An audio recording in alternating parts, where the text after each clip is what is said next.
मैं कमल के आसन पर बैठी हुई प्रसन्न मुख वाली महिषासुर मर्दिनी भगवती महालक्ष्मी का भजन करता हूँ, जो अपने हाथों में अक्षमाला, फरसा, गदा, बाण, वज्र, पद्म, धनुष, कुंडिका, दंड, शक्ति, खड्ग, ढाल, शंख, घंटा, मधुपात्र, शूल, पाश और चक्र धारण करती हैं। ऋषि कहते हैं, पूर्व काल में देवताओं और असुरों में पूरे 100 वर्षों तक घोर संग्राम हुआ था। उसमें असुरों का स्वामी महिषासुर था और देवताओं के नायक इंद्र थे। उस युद्ध में देवताओं की सेना महाबली असुरों से परास्त हो गई। संपूर्ण देवताओं को जीतकर महिषासुर इंद्र बन बैठा।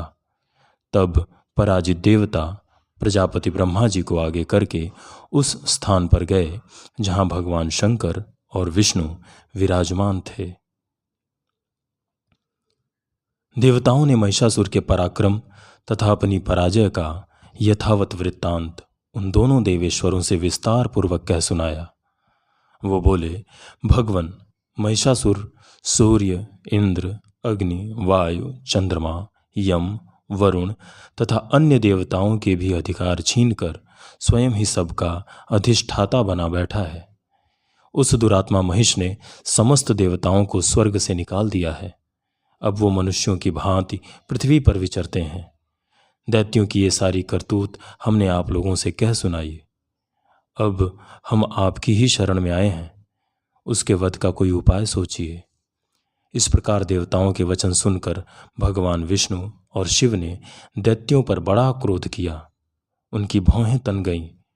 तब अत्यंत कोप में भरे हुए चक्रपाणि श्री विष्णु के मुख से एक महान तेज प्रकट हुआ।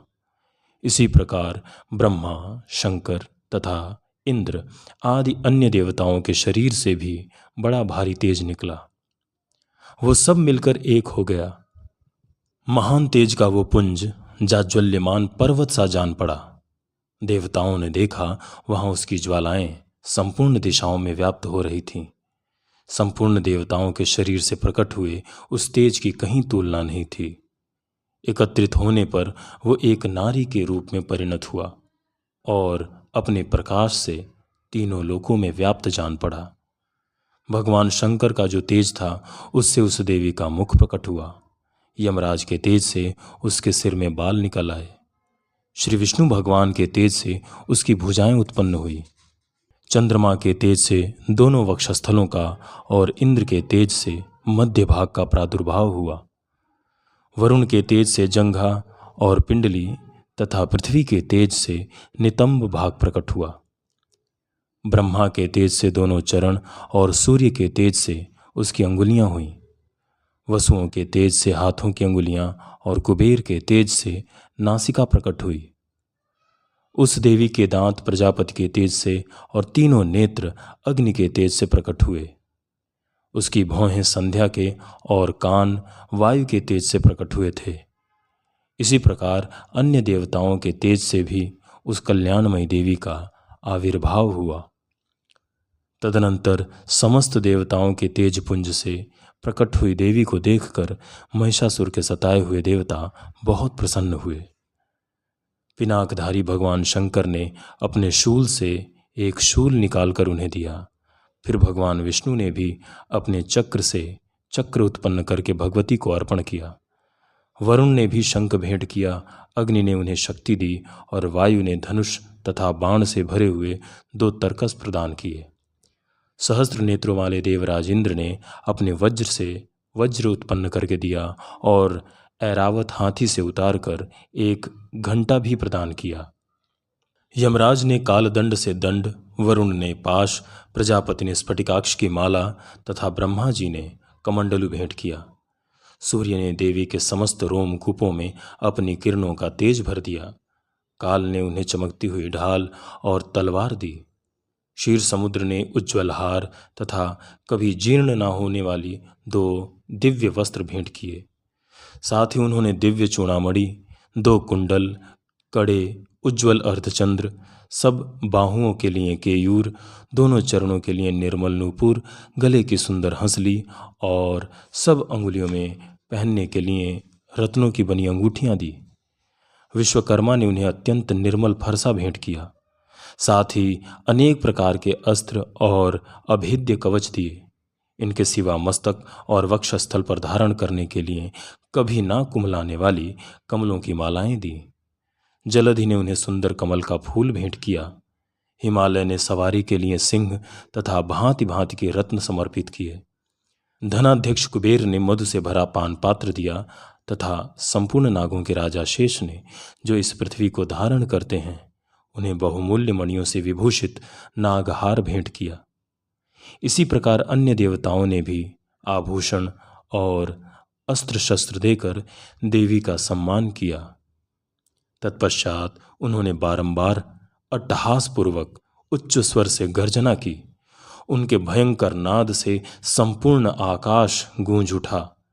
देवी का वो अत्यंत उच्च स्वर से किया हुआ सिंहनाद कहीं समा न सका।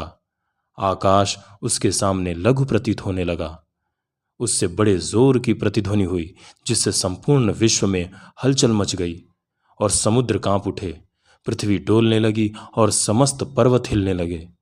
उस समय देवताओं ने अत्यंत प्रसन्नता के साथ सिंहवाहिनी भवानी से कहा, देवी तुम्हारी जय हो। साथ ही महर्षियों ने भक्तिभाव से विनम्र होकर उनका स्तवन किया।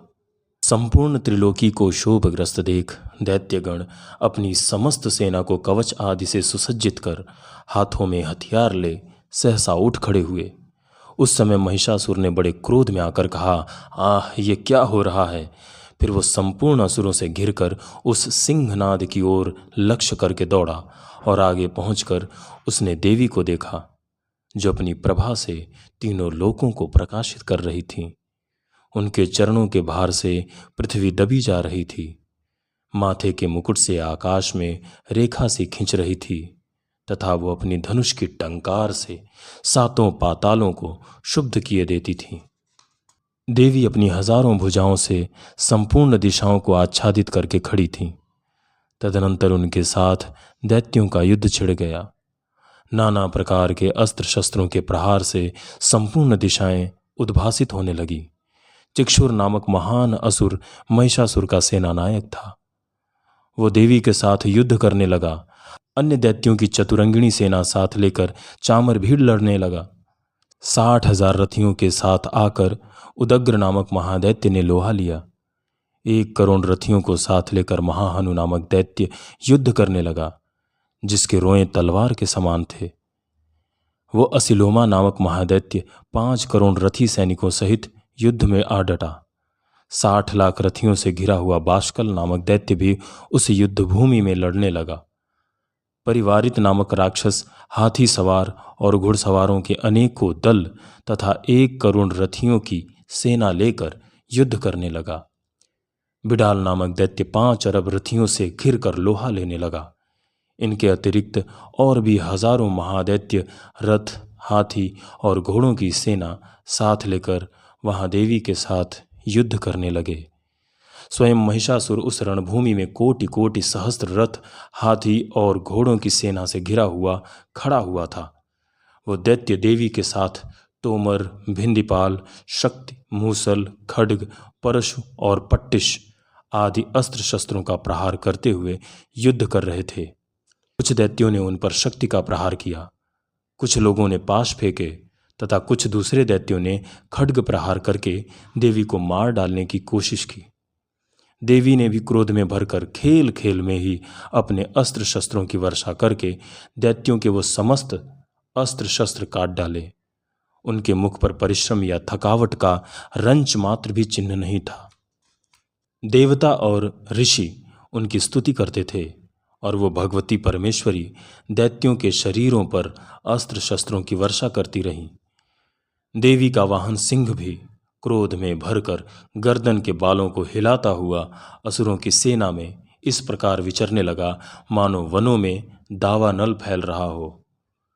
रणभूमि में दैत्यों के साथ युद्ध करती हुई अंबिका देवी ने जितने निःश्वास छोड़े, वो सभी तत्काल सैकड़ों हजारों गणों के रूप में प्रकट हो गए और परशु, भिंदीपाल, खड्ग तथा पट्टिश आदि अस्त्रों द्वारा असुरों का सामना करने लगे।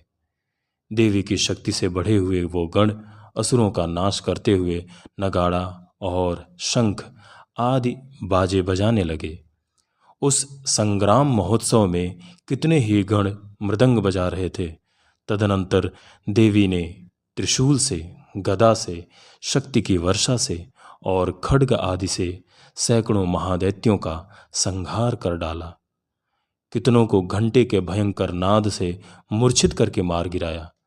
बहुतेरे दैत्यों को पाश से बांधकर धरती पर घसीटा। कितने ही दैत्य उनकी तीखी तलवार की मार से दो दो टुकड़े हो गए। कितने ही गदा की चोट से घायल हो धरती पर सो गए। कितने ही मूसल की मार से अत्यंत आहत होकर रक्त वमन करने लगे। कुछ दैत्य शूल से छाती फट जाने के कारण पृथ्वी पर ढेर हो गए। उस रणांगण में बाण समूहों की वृष्टि से कितने ही असुरों की कमर टूट गई। बाज की तरह झपटने वाले देव पीड़क दैत्यगण अपने प्राणों से हाथ धोने लगे। किन्हीं की बाहें छिन्न भिन्न हो गईं, कितनों की गर्दनें कट गईं, कितने ही दैत्यों के मस्तक कट कट कर गिरने लगे। कुछ लोगों के शरीर मध्य भाग में ही विदीर्ण हो गए। कितने ही महादैत्य जांघें कट जाने से पृथ्वी पर गिर पड़े। कितनों को ही देवी ने एक बांह, एक पैर और एक नेत्र वाले करके दो टुकड़ों में चीर डाला। कितने ही दैत्य मस्तक कट जाने पर भी गिरकर फिर उठ जाते और केवल धड़ के ही रूप में अच्छे अच्छे हथियार हाथ में लेकर देवी के साथ युद्ध करने लगते। दूसरे कबंध युद्ध के बाजों की लय पर नाचते थे। कितने ही बिना सिर के धड़ हाथों में खड्ग, शक्ति और रिष्ट लिए दौड़ते थे तथा दूसरे दूसरे महादैत्य ठहरो ठहरो ये कहते हुए देवी को युद्ध के लिए ललकारते थे। जहाँ वो घोर संग्राम हुआ था वहाँ की धरती देवी के गिराए हुए रथ, हाथी, घोड़े और असुरों की लाशों से ऐसी पट गई थी कि वहाँ चलना फिरना असंभव हो गया था। दैत्यों की सेना में हाथी, घोड़े और असुरों के शरीरों से इतनी अधिक मात्रा में रक्तपात हुआ था कि थोड़ी ही देर में वहाँ खून की बड़ी बड़ी नदियाँ बहने लगीं। जगदम्बा ने असुरों की विशाल सेना को क्षण भर में नष्ट कर दिया, ठीक उसी तरह जैसे तृण और काठ के भारी ढेर को आग कुछ ही क्षणों में भस्म कर देती है। और वह सिंह भी गर्दन के बालों को हिला हिलाकर जोर जोर से गर्जना करता हुआ दैत्यों के शरीरों से मानो उनके प्राण चुने लेता है। वहां देवी के गणों ने भी उन महादैत्यों के साथ ऐसा युद्ध किया जिससे आकाश में खड़े हुए देवतागण उन पर बहुत संतुष्ट हुए और फूल बरसाने लगे।